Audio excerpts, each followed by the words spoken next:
Good night, I'm Mark Seal. Starting with track and field, St. Giles have repeated as both the girls and boys champs in the Jim Wedderburn zone of knapsack. St. Giles won the girls with 221 points from Hilda Skeen with 152 and Roland Edwards with 124. Then in the boys, the Ivy Bay School topped with 197, Bay Primary had 121 and St. George 117. There was a three-way tie for Victrix Ludorum with 30 points each between Samara Scantleberry of Grisettes, Tanisha Arthur of Bay, and Tania Applewaite of St. Giles. Then in the boys, there's a two-way tie between Jacob Devonish of Roland Edwards and Javier Norville of St. Giles, each with 26 points. CBC's Akeem Klinkett was there this morning at the Usain Bolt complex. Under 9 girls 80 meters. Off and running and heating up the track in lane 2 is Tazara McLean of Reynolds Weeks. Her focus is the finish line and she's victorious. She stops the clock in 13.28 ahead of Talia Harris of Hinesbury, while Raquela Harris of Deacons is third. Heat 2 and the battle was on. Lane 6 and lane 7 the main contenders. Make Brown McGarrell of Arthur Smith in lane 7 and Talisha Stout of Reynolds Weeks. Stout held the slight advantage, but Brown McGarrell found the determination in her tank to win in 13.76. Stout is second, while Damara Calendar of Grisettes is third. Heat 3 saw 5 girls competing, but the action was still hot. Lane 2 sets the pace. Jalicia Ford of Hilda Skeen.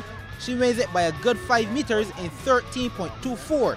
She's followed by Hallie Nichols of Bay Primary and Renisha Clovis of St. Giles. Final heat, down the track they come. The main contenders are in the middle of the track until one separated herself from them all, Shamira Scanterbury of Grisettes, the overall winner of the event, finishing the task in 12.78. Gemini Lewis of Vauxhall follows for the silver, while Kimara Tell Williams is third.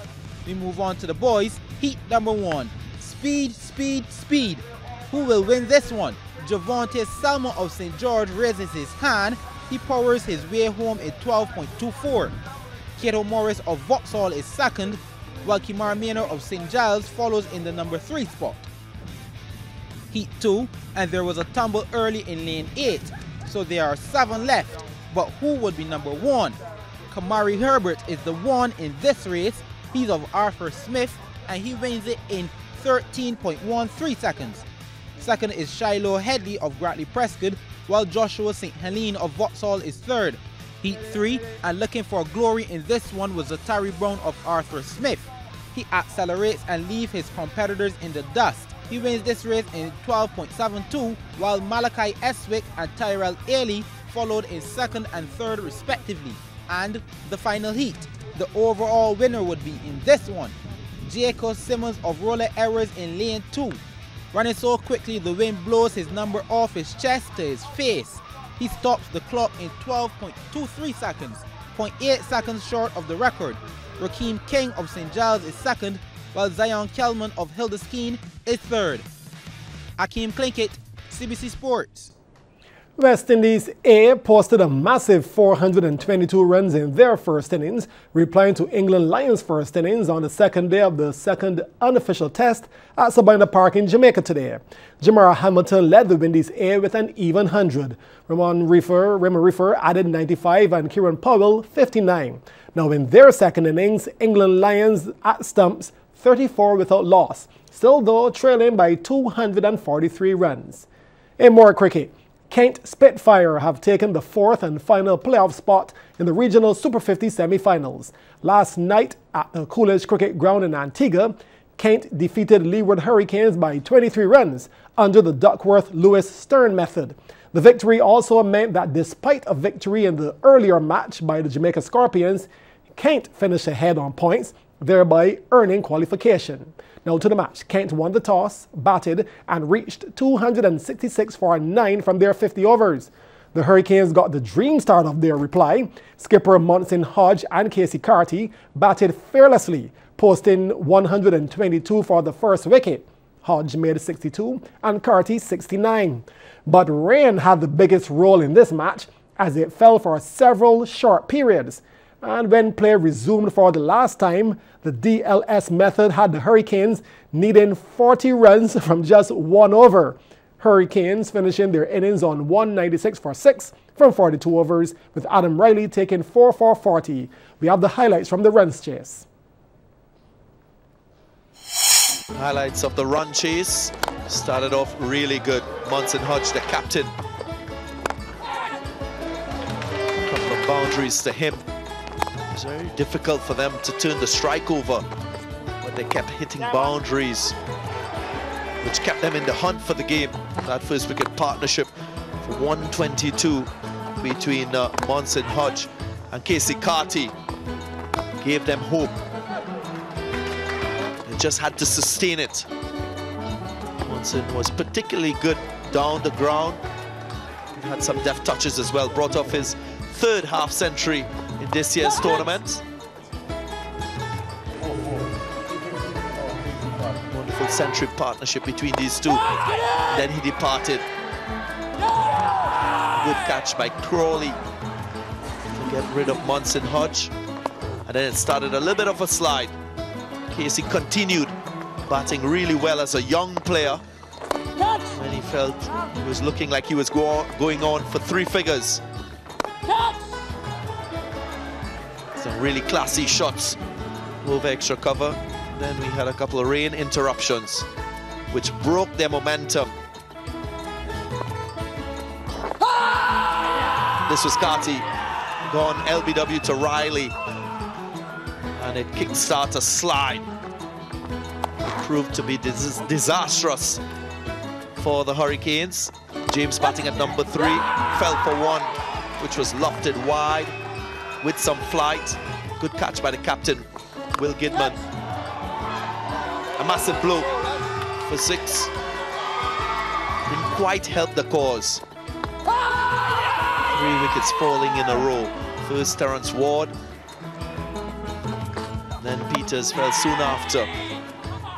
Stewart picked up his first wicket. Justin Atenez followed suit. Nice smart running catch.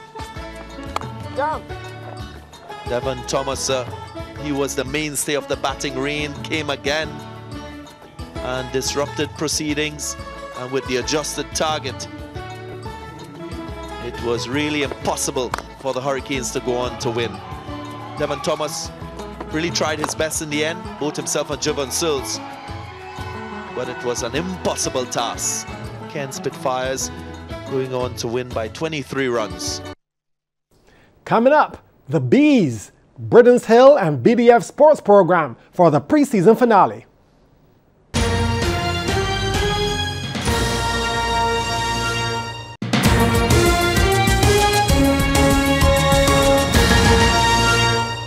In football, it will be a Britain's Hill versus BDF Sports Program final in the Williams Construction BFA Preseason Cup.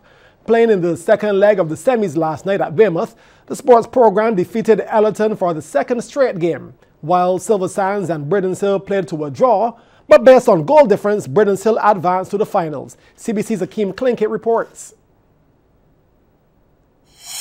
We get started with Ellerton in the red attacking on the left flank, and Ricardo Morris of BDF SP brings down the Ellerton player in the box. Penalty. Up steps the captain and he's saved by the BDF custodian with a firm right hand. BDF attacking now, searching ball from the right, picks out his teammate on the left, but with too much to do, the keeper claims it with ease. BDF on the move again, and brilliant work from the back heel releases the attacker, but the Ellerton defender butts it to safety. But BDF will break the deadlock in the 41st minute. Long searching ball from the defense, and the BDF player takes on not one but 2 Ellerton defenders. Nice turn and cross, and a miss kick from the defender ends up in his own goal. 1-0. Blunder in the midfield from Ellerton. Shaquille Boyce pounces, but he's not as clinical as he should be. Doesn't even hit the target. Then the BDF keeper causes his opposite goalkeeper some trouble. Good kick, searching for attackers, but it almost finds the back of the net. It's a good thing the keeper was alert. Ellerton attacking from a corner, solid and dangerous delivery, but the BDF keeper makes it look easy collecting the ball. this game ending 1-0. Second game, and Britain's Hill in the black on the attack, and an overhead pass makes room for the attacker, but the shot is not up to standard. It goes wide. Silversands in search for the opener from a free kick. Troy Johnson collects and hits with his left foot past the left of the keeper. It's 1-0 in the 29th minute.